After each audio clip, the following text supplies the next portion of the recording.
अस्मा सईद का 50K celebration vlog सामने आया, जिसमें उन्होंने अपनी ज़िंदगी के सफ़र, अपनी महरूमियों, मुश्किलों और अपने एम्स और गोल्स का जिक्र किया। उन्होंने बताया कि क्यों और कैसे और कब कोई सोशल मीडिया पर आकर अपनी ज़िंदगी को दिखाना शुरू कर देता है, क्या वो इस फील्ड को पसंद करती हैं या नहीं। वालिदैन ने उनके लिए क्या क्या मेहनतें की, क्या क्या जिद्दोजहद की कि वो इस मकाम तक पहुँची। लेकिन जब एक मकाम हासिल हो गया, जब वालिदैन के लिए कुछ करने का वक्त आया, तो वो अपने घर सुधार गई, यानी कि शादी हो गई। आज चाहे कैसे भी हों, बड़ा डट कर मुकाबला करने वाली, फुली मोटिवेटेड और अपने देखने वालों को भी मोटिवेशन का पैगाम देने वाली अस्मा ने अपने इस व्लॉग में मजीद क्या कहा, क्या पैगाम दिया अपने देखने वालों को, इस पर बात करेंगे। अस्सलाम वालेकुम, welcome to tea time reviews. कैसे हैं आप सब? उम्मीद है कि सब बिल्कुल ठीक ठाक हैं, खैर खैरियत से हैं और अपना टी कॉफ़ी मग लेकर हमेशा की तरह बैठ चुके हैं brand new episode of T time review को एंजॉय करने के लिए। रिव्यू को स्टार्ट करने से पहले आपसे रिक्वेस्ट है कि अगर आप चैनल पर न्यू हैं तो kindly subscribe the channel. Review कैसा लग रहा है अपना फीडबैक कमेंट करके बताइए और लाइक करके बताइए, थैंक यू। तो जनाब, अस्मा सईद के 50K सेलिब्रेशन देखने अस्मा सईद के चैनल पर हमें देखने को मिला उनका व्लॉग, जिसमें वो 50K सेलिब्रेशन करती हुई नजर आ रही हैं। बड़ी ही सादगी से उन्होंने ये सेलिब्रेशन की। अपने ससुराल में मौजूद हैं, भाई उनके घर में आए हुए हैं मिलने के लिए या फिर उनको लेने के लिए, ये अभी उन्होंने नहीं बताया। अपनी पसंद का खाना बनाया और केक कटिंग की पूरी फैमिली के साथ मिल बैठ कर, और दिल में कोई एक दूसरे के लिए ऐसी वैसी बात नहीं। और इनके व्लॉग में आम रूटीन में भी देखा जाए तो कोई सास बहू नंद वाले किस्से और ये जो टीवी ड्रामा सीरियल्स होते हैं उनका कोई टच नहीं होता। बड़ा ही प्योर इनका व्लॉग होता है, जिसमें व्लॉगिंग ही दिखाई जाती है और ना ही अपनी कोई जाती नुमाइश करने के लिए ये व्लॉग बनाती हैं। इनका कंटेंट देखकर समझ आ रही होती है कि सिर्फ और सिर्फ एक पॉइंट ऑफ व्यू लेकर, अर्निंग का पॉइंट ऑफ व्यू लेकर व्लॉगिंग कर रही हैं, कैप्चर कर रही हैं अपनी जिंदगी के, अपनी डेली रूटीन के थोड़े बहुत सीन्स। और बरमला इस बात का एतराफ़ भी किया उन्होंने कि मैं जानती हूँ कि ये काम ठीक नहीं है, लेकिन मैं अपनी लिमिटेशंस में रहते हुए, अपने दीन और अपनी घरेलू जो बाउंड्रीज हैं उनके अंदर रहते हुए ये काम कर रही हूँ। और मैंने अपने वालिदैन से वादा किया है कि मैं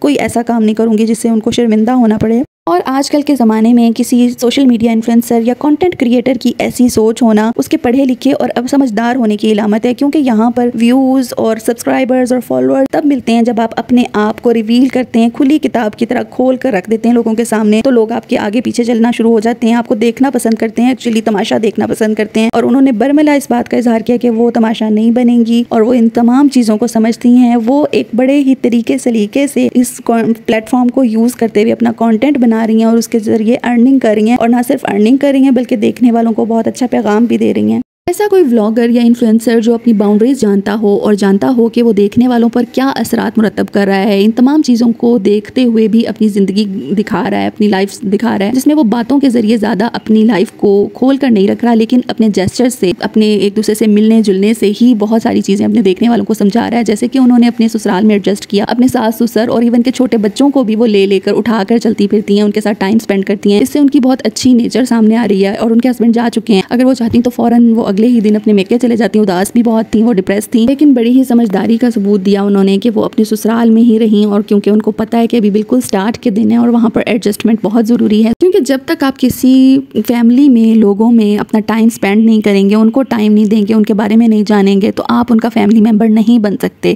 आप भाग जाएं फ़ौरन, हस्बैंड नहीं है जी ससुराल में, हमारा दिल नहीं लग रहा, हमारा यहाँ पे क्या काम है, तो फिर बात नहीं बनती। आप फैमिली मेम्बर जैसी एक हैसियत नहीं हासिल कर पाते। इसमें कोई शक नहीं कि इस चीज़ में अपनी बहू को एडजस्ट करवाने में अपने घर में ससुराल वालों का बहुत बड़ा हाथ होता है, किरदार होता है, जो उनके ससुराल वाले करते हुए नजर आते हैं, उनके साथ सपोर्ट करते हैं उनकी व्लॉगिंग में। उनके ससुर को अक्सर व्लॉग में हम देखते हैं वो बाकायदा उनके व्लॉग का पार्ट बनने लग गए हैं। उनको अपनी ज़मीनें भी दिखाते हुए हमें नजर आए, कश्मीर में की सैर में भी उनके साथ साथ थे, मियाँ बीवी के साथ। और इसके अलावा न सिर्फ व्लॉगिंग में बल्कि घर के कामों में भी, जैसे कि उनके देवर उनके साथ कुकिंग करते हुए भी हमें नजर आते हैं। अच्छा लगता है। और उनका जो छोटा बेटा है उनके साथ ये बहुत अटैच है, लेकिन उसको देखते हुए डर हमेशा यही लगता है कि जहाँ इन्होंने चूल्हा सेट किया हुआ है कॉरिडोर, उसके पीछे कोई ग्रिल नहीं है सेफ्टी के लिए बच्चों के हवाले से, और इसका बहुत ख्याल रखना चाहिए। ओवरऑल नेचर से कनेक्टेड बड़े ही सीधे सादे शरीफ लोग हैं और शरीफ फैमिली है, जिनको देखकर अच्छा लगता है। और सबसे अच्छा ये लगता है कि ये अपने दीन और अपने माशरती इक़दार को फॉलो करते हुए नजर आते हैं और अपने आपस के मामलात और बातों और लड़ाई झगड़ों में उलझाकर व्यूज़ गेन नहीं करते, बल्कि एक सादा सी रूटीन और सीनरी, अपने इर्द गिर्द का माहौल दिखाकर लोगों को एंटरटेन करते हैं।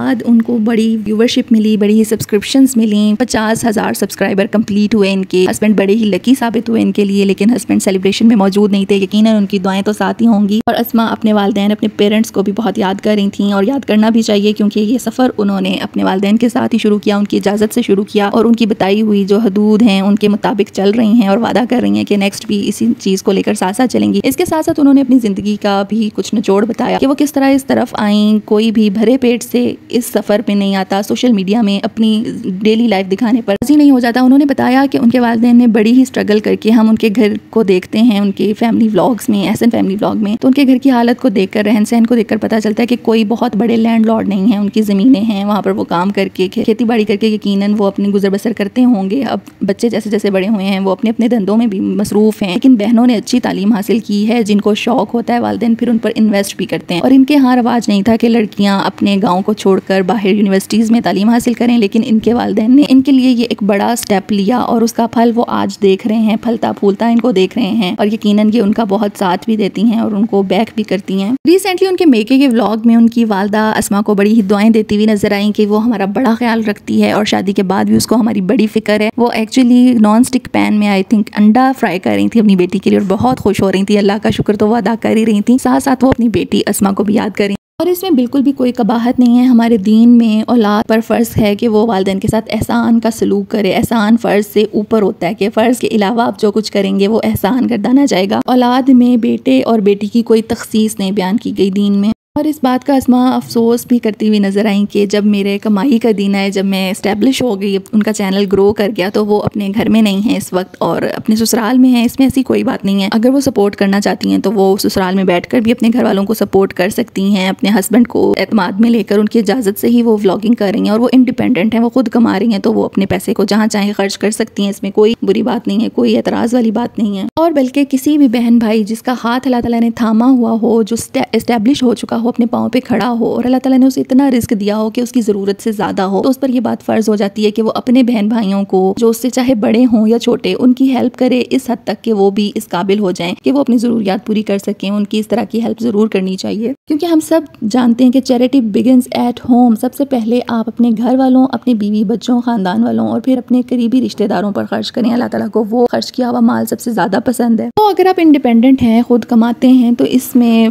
वालिदैन की खिदमत करने के लिए, उनको सपोर्ट करने के लिए आपको बेटा या बेटी होने की ज़रूरत नहीं है, बल्कि खुद अपना एक डिसीजन होने की ज़रूरत है। और अगर आप मैरिड हैं तो अपने हस्बैंड को एतमाद में लेने की ज़रूरत है बस। और दूसरा, उन्होंने अपने देखने वालों को ये भी बावर करवाया कि ये जो उनको तरक्की मिली है, 50K सब्सक्राइबर्स तक वो पहुंची हैं, अच्छे व्यूज़ आ रहे हैं, अच्छी अर्निंग हो रही है, ये कोई एक रात की बात नहीं है। उन्होंने बहुत हार्ड टाइम देखा है और बहुत स्ट्रगल की है। फैक्ट्री में काम करने की भी नौबत आई, लेकिन वहाँ उनकी एजुकेशन देखते हुए उन्होंने इनकार कर दिया कि हम आपको नहीं लेंगे। टीचिंग करती रहीं, 8000 की जॉब से स्टार्ट किया। पाकिस्तान में जॉब्स का क्राइसिस, ओवरऑल इकोनॉमिकल क्राइसिस, उस पर हर शख्स ही सोशल मीडिया पर अपनी एक अपीयरेंस बनाकर बैठा है। लेकिन सैल्यूट है उसको जो जानता है कि उसके दीन में और दुनियावी लिहाज से भी क्या पाबंदियां हैं, क्या हदूद हैं, क्या क़यूद हैं, उनके मुताबिक वो चल रहा है। उसको सलाम है और बहुत बहुत मुबारकबाद अस्मा को, उनकी पूरी फैमिली को 50K सेलिब्रेशन पर, 50K सब्सक्राइबर्स कंप्लीट करने पर टी टाइम रिव्यूज़ की तरफ से। जनाब, आज का रिव्यू यहीं तक। आप भी कहेंगे कि इसमें तो सिर्फ और सिर्फ अच्छी बातें ही थी, रिव्यू या रिएक्शन में तो बड़ी ही नेगेटिविटी होती है, एतराज़ात होते हैं, बुराइयाँ होती हैं। तो जनाब, व्लॉग के मुताबिक ही बात की जाती है। जैसा व्लॉग होता है उसके मुताबिक ही रिएक्शन होता है। ये नहीं कि सिर्फ तारीफें ही होंगी। अगर कहीं पर इनकी कोई ऊंची नीची बात, कोई ऐसी बात जो नागवार गुजरी हो या माशरे के लिए अच्छी साबित ना हो, तो उस पर ज़रूर बात की जाएगी टी टाइम रिव्यूज़ की तरफ से भी। तो जुड़े रहिएगा टी टाइम रिव्यूज़ से और अपने फीडबैक से ज़रूर आगाह किया कीजिए, कमेंट्स करके बताया कीजिए। और अगर चैनल को सब्सक्राइब नहीं किया तो काइंडली सब्सक्राइब द चैनल। अपना अपने से जुड़े लोगों का बेहद ख्याल रखिएगा। अल्लाह हाफिज़।